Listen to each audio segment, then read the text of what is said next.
So in this segment, I want to discuss Wes Streeting kind of struggling to answer questions on hospices and causing a massive stink when it comes to the debate around the assisted dying bill, purely because he's not backing it and he's causing a lot of issues regarding the narrative around the bill.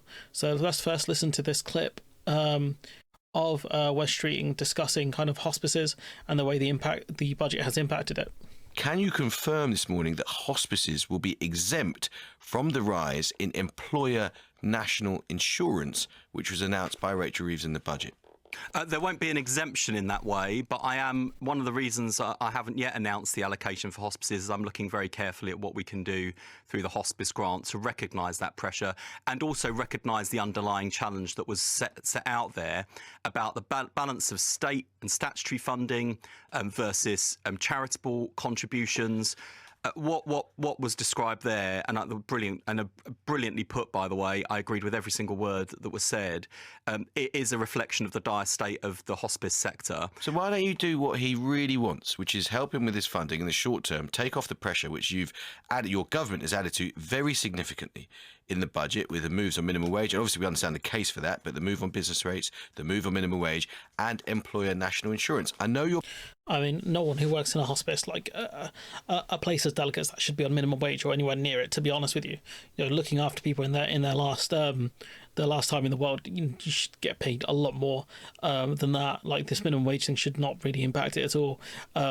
But, in terms of, the increase in national insurance in contributions for employers, that's going to sting them.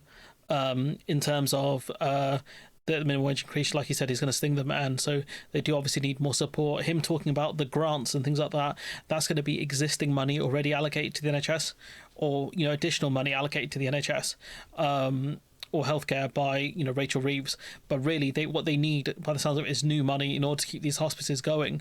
And these are, again, situations where people have probably spent most of their lives, the ones that end up in hospices, most of their lives working or at least contributing in some way to society.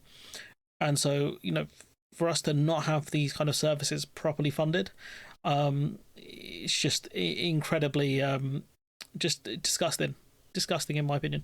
You're part of a cabinet, and I know there's collective responsibility, but why can't you say to Brad McLean and all the people in this country who work in hospices, who are looking after dying people, that you will exempt them from the rise in employer national insurance, which could send many of them out of business? Well, the reason he can't, so annoying, this stupid thing.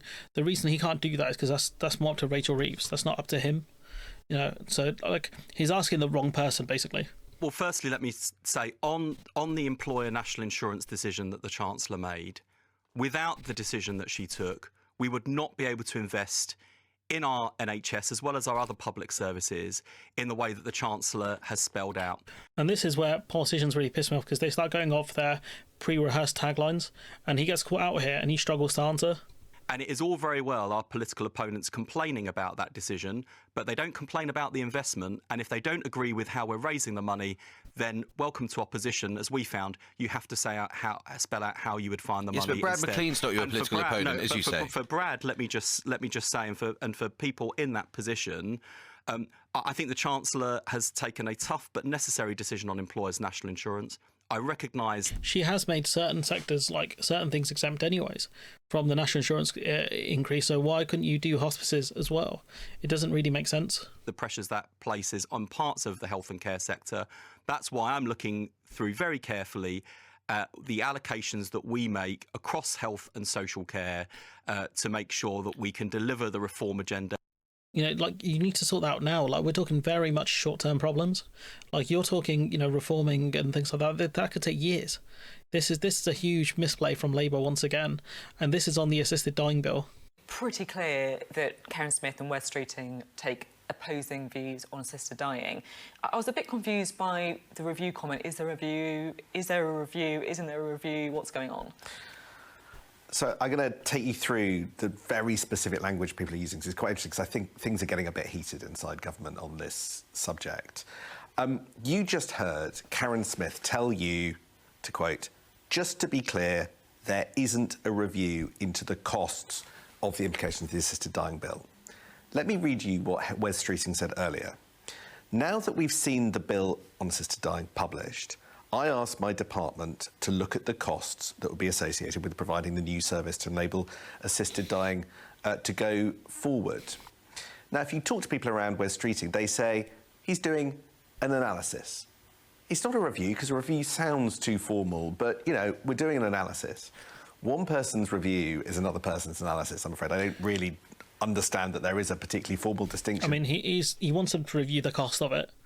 You know, like he's being pedantic, effectively, because then they'd get asked to publish the review and, you know, all sorts of nonsense like that. That's why they're calling it kind of an analysis or whatever they're calling it.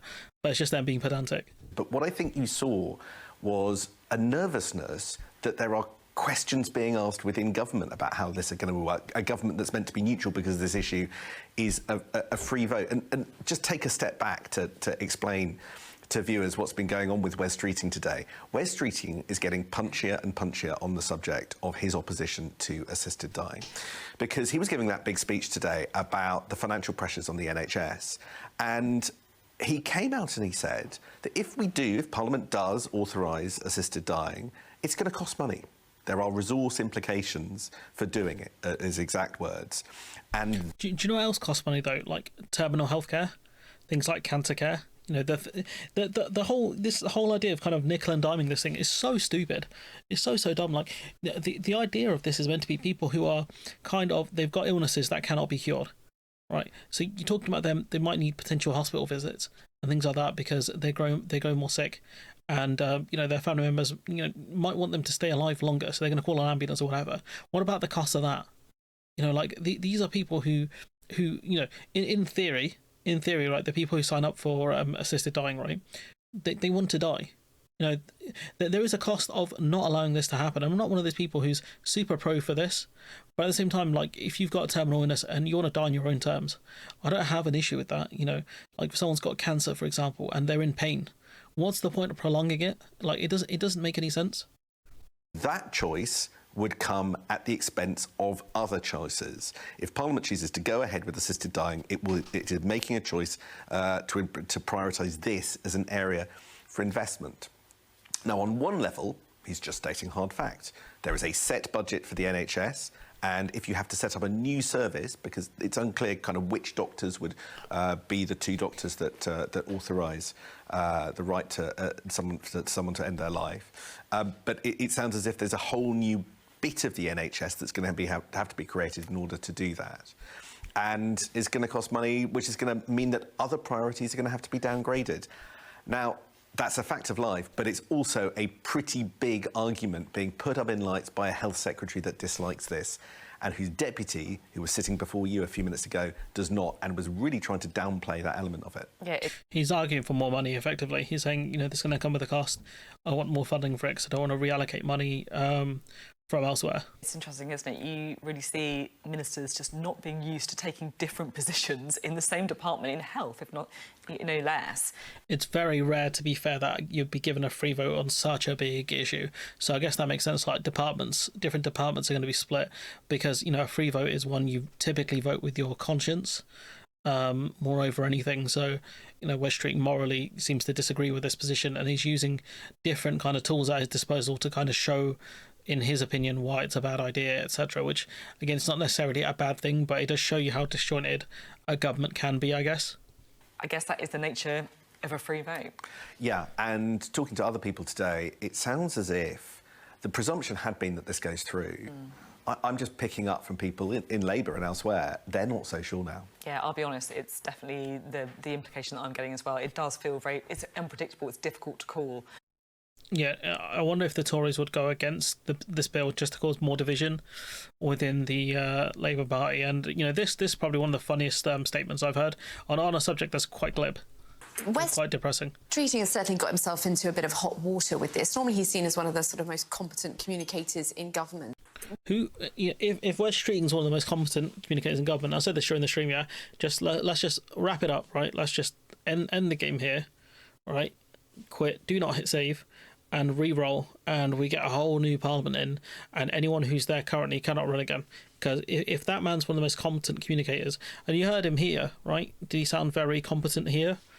If he's one of their better ones, then I'd hate to see one of their worst ones. Oh wait, I've already seen some of their worst ones, and yeah, it does get pretty bad. But anyways, I'm going to leave it there. Let me know what you think in the comments below. Like, comment, share, subscribe. Support the channel on Patreon if you can, and hopefully I'll see you in the next one.